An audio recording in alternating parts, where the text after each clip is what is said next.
नमस्कार साथियों आज नेताजी सुभाष चंद्र बोस की 125वीं जयंती है। आज ही के दिन यानी 23 जनवरी के दिन नेताजी सुभाष चंद्र बोस का जन्म हुआ था। एक ऐसे महान नेता, एक ऐसे स्वतंत्रता सेनानी जिनको हिंदू और मुस्लिम एकमात्र इकलौते भारतीय नेता ऐसे थे जिनको हिंदू और मुस्लिम दोनों बराबर प्यार करते थे, बराबर उनकी बात मानते थे। एक इकलौते भारतीय, जब उस समय भारत ब्रिटिश की हुकूमत में था, उस समय इन्होंने आईसीएस की परीक्षा उत्तीर्ण की थी और 3 साल का कोर्स इन्होंने मात्र 7 महीने में क्लियर कर लिया था। सोचिए साथियों, कितने प्रतिभावान थे नेताजी सुभाष चंद्र बोस। और इससे बड़ी बात, इन्होंने ये सोचकर उस आईसीएस, आज के समय में जो एक डीएम जैसी नौकरी का है, डीएम की नौकरी करने के लोग आजकल पागल है करने के लिए। कितना बड़ा एक पोस्ट है, कितनी बड़ी एक तरह का एक जिले का राजा होता है, करने के लिए उत्सुक है, परेशान है। लेकिन उस समय नेताजी सुभाष चंद्र बोस ने सिर्फ ये कहते हुए आईसीएस की परीक्षा से रिजाइन दे दिया था कि अंग्रेज हमारे देश को लूट रहे हैं और मैं इनकी चापलूसी करूंगा। तो आईसीएस जैसी नौकरी छोड़ने के बाद भारत को स्वतंत्रता दिलाने के लिए ये जुट गए। एक समय ऐसा था कि इनकी और महात्मा गांधी की पॉपुलैरिटी की हम बात कहें तो सुभाष चंद्र बोस की फैन फॉलोइंग ज़्यादा थी।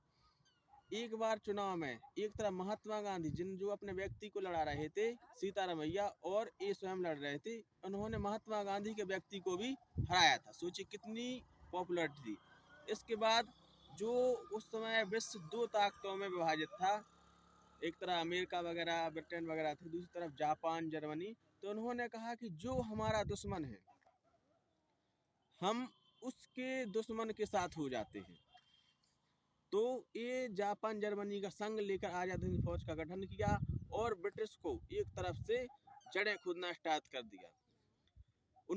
कहा जाता है कि 1945 में जिस वक्त अमेरिका ने जापान पर दूसरा परमाणु बम गिराया था, उस वक्त जब ये जापान से भारत आ रहे थे तो कहा जाता है कि इनका विमान क्रैश हो गया और उनमें इनकी मृत्यु हो गई। साथियों, कुछ लोग कहते हैं कि नहीं, इन्होंने बाबा का रूप ले लिया था, कहीं ये थे। लेकिन साथियों, ऐसा नहीं हो सकता। सुभाष चंद्र बोस जैसा व्यक्ति जिसकी रगों में इतना तूफानी खून हो, वो व्यक्ति अंग्रेजों से छुप कर बैठ सकता था? ऐसा हो ही नहीं सकता है। साथियों, ये मेरा मानना है कि सुभाष चंद्र बोस शायद उस समय विमान दुर्घटना में शहीद हो गए थे। अगर वो जीवित होते तो वो रुक ही नहीं सकते थे। ऐसा व्यक्ति जिसने कहा जाए तो सबसे ज्यादा अगर आजादी दिलाने में योगदान है तो मेरे ख्याल से सुभाष चंद्र बोस का है। सबसे ज्यादा पॉपुलर जो व्यक्ति था उस समय सुभाष चंद्र बोस थे।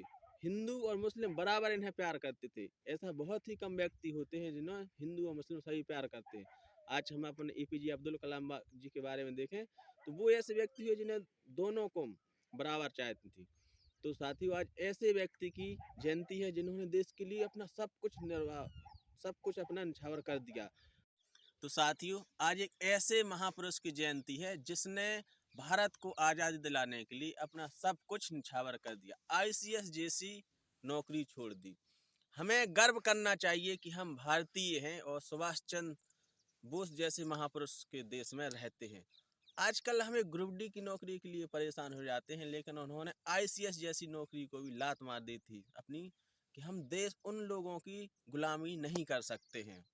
तो हमें गर्व करना चाहिए, इनसे कुछ सीखना चाहिए और अपने जीवन में बदलाव करना चाहिए। अन्याय नहीं सहेंगे। तुम मुझे खून दो, मैं तुम्हें आज़ादी दूंगा। जय हिंद।